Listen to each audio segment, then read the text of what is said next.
Episode 35, Unspoken Affection. I stared at the picture for more than 10 minutes, and the only thought in my mind was, God, she is perfect. I requested a photo shoot with her just to save the memories, but more importantly, to have personal time to really look at her without having to be courteous.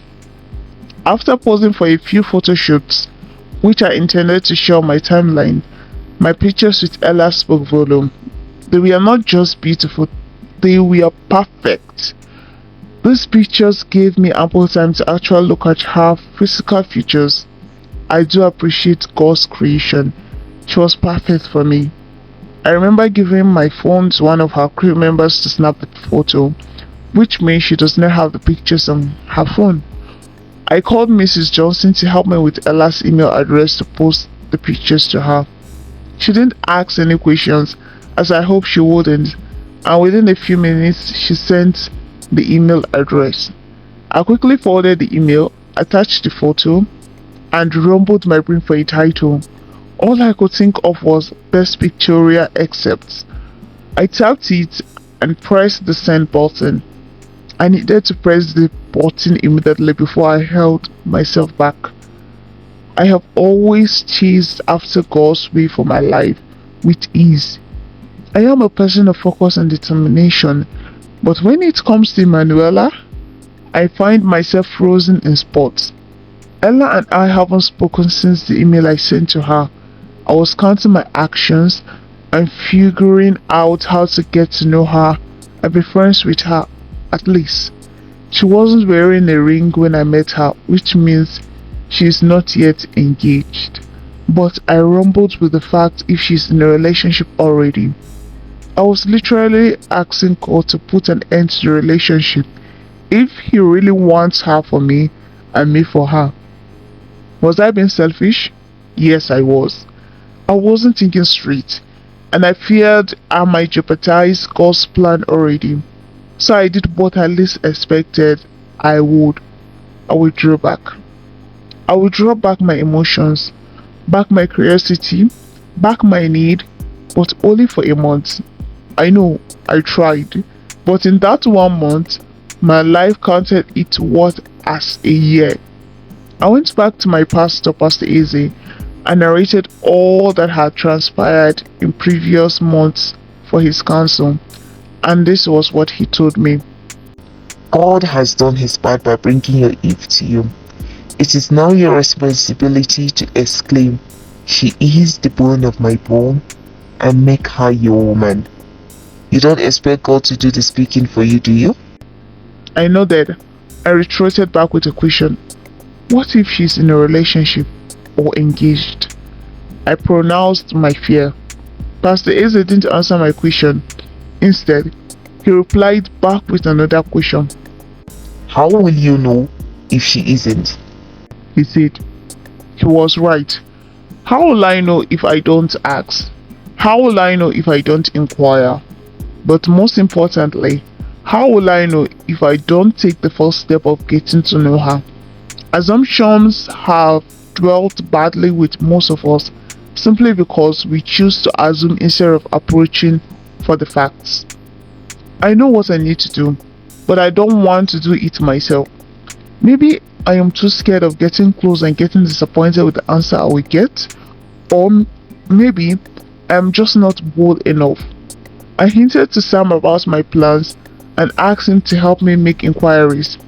It wasn't hard after all. Sam just needed to get in touch with Laurel, who was Ella's friend. How he does that is a story for another setting, but he got all we needed to know about Emanuela Wilson Germachi. My confidence was renewed, so I decided to invite her to our monthly indoor meeting. This is a bonding period between my crew and me, a general mentorship-like retreat, and an after banquet hosted in my house.